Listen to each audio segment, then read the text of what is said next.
भारताचा अभेद्य असा सुदर्शन चक्र म्हणजे S-400 त्याच्यानंतर हार्पी ड्रोन आणि स्काल्प मिसाईल हे कमाल करतंय। हवेतून जमिनीवर मारा करणारी क्षेपणास्त्र आपल्याकडे आहेत, जमिनीतून हवेवर मारा करणारी क्षेपणास्त्र आपल्याकडे आहेत आणि याच एअर डिफेन्स सिस्टीमनं प्रत्येक ड्रोन हल्ल्याला, प्रत्येक मिसाईलला या ठिकाणी नेस्तनाबूत केलं जात आहे। 4 राज्यांमधील 26 शहरांवर पाकिस्तानकडून ड्रोनच्या माध्यमातून हल्ला, भारतीय सैन्यानं पाकचा ड्रोन हल्ला हा हाणून पाडलेला आहे। LOCवर गोळीबारासह तोफगोळ्यांचा मारा केला जातोय। पाकिस्तानकडून भारताच्या 26 शहरांवर ड्रोननं हल्ल्याचा प्रयत्न, हा एक नापाक प्रयत्न भारताच्या लष्करानं, भारतीय सैन्यानं हाणून पाडलेला आहे।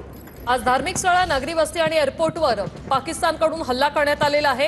LOCवर गोळीबारासह तोफगोळ्यांचा देखील मारा करण्यात आलेला आहे। पाकिस्तानकडून वारंवार शस्त्रसंधीचं उल्लंघन केलं जात आहे। पाकिस्तानने भारतावर डागलेले सर्व ड्रोन हे नेस्तनाबूत करण्यात आलेले आहेत। भारतीय सैन्याकडून चोख प्रत्युत्तर सध्या पाकिस्तानला दिलं गेलं आहे। पाकिस्तानच्या क्वेटा, उतहल आणि सोबतपूरमध्ये बलुचिस्तानकडून हल्ला करण्यात आलेला आहे, तर पाकिस्तानच्या पंजपूरवरही बलुचिस्तानने हल्ला केलेला आहे। 5 चौक्यांवर बलुचिस्तानकडून हल्ला करण्यात आलेला आहे। पाकिस्तानकडून सलग दुसऱ्या दिवशी सीमा भागात ड्रोन हल्ले करण्यात आलेले आहेत। आज पाककडून भारतातील 4 राज्यांना लक्ष्य केलं गेलं आणि 4 राज्यातील 26 शहरांमध्ये पाककडून हल्ला केला गेलाय। जम्मू, राजस्थान, पंजाब, गुजरातमध्ये ड्रोन हल्ले करण्यात आलेले आहेत। पाकिस्तान जितके हल्ले करेल, जेव्हा हल्ले करेल त्या वेळेला त्याला चोख प्रत्युत्तर दिलं जाईल। भारतीय सैन्याने हे दाखवून दिलेलं आहे। राजनाथ सिंह यांनी सांगितलेलं होतं की जशास तसं उत्तर जे आहे ते दिलं जाईल। हे नया भारत आहे, हा वाट पाहणार नाही, हा संयमी नाही।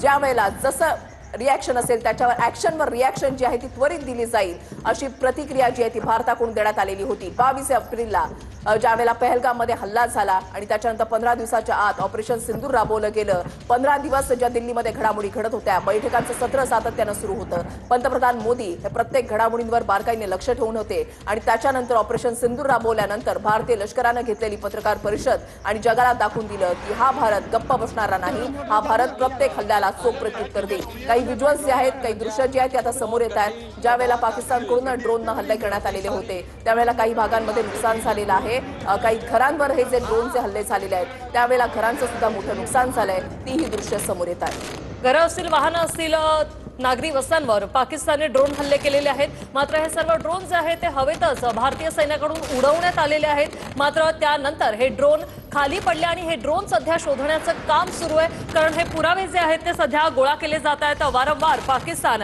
पुरावे द्या अशीच रडगाणी गात असतो आणि त्यासाठीच हे आता पुरावे भारताकडून गोळा केले जात आहेत। पाककडून यावेळी धार्मिक स्थळांना आणि नागरी वस्त्यांना लक्ष केलं जात आहे। पाकनं स्वतःच्याच नागरिकांना संकटात टाकून हा ड्रोन हल्ला केलाय। पाकने पुन्हा एकदा नागरी विमानांच्या आडून हे आज ड्रोन हल्ले केलेले आहेत। पाककडून नागरी विमानांचा ढाल म्हणून वापर केला जातोय आणि त्यासाठीच ही नागरी विमान सेवा पाककडून सुरू ठेवण्यात आलेली आहे। नागरी वस्त्या, धार्मिक स्थळ, एअरपोर्टवर पाकचं आजचं टार्गेट होतं, मात्र कोण